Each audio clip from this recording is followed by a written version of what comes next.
Qu'est-ce que la TVA sociale? On va évoquer la portée et les limites de la TVA sociale. Le financement du système de protection sociale français est encore largement assuré par des prélèvements assis sur le travail et par la contribution sociale généralisée, la CSG.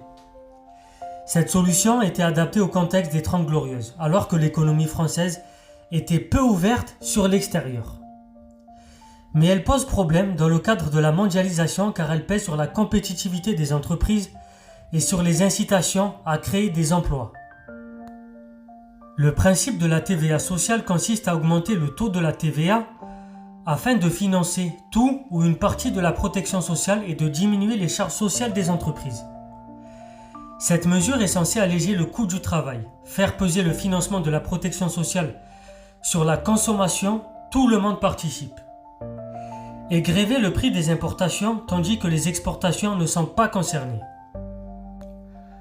L'ensemble de ces effets doit renforcer la compétitivité prix des entreprises françaises.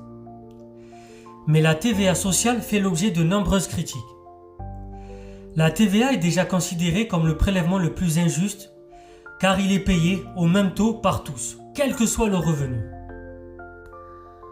Sans augmentation des salaires nets, elle risque d'amputer le pouvoir d'achat des ménages et de peser sur leur consommation.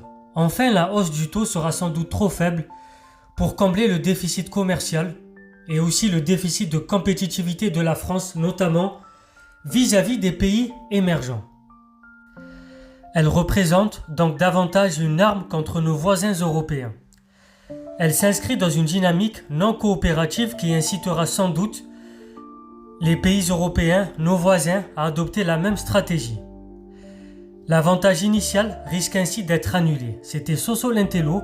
On a vu la portée et les limites de la TVA sociale tous les jours à 13h pour les vidéos d'économie. Abonnez-vous, partagez, likez, très chers citoyens éclairés.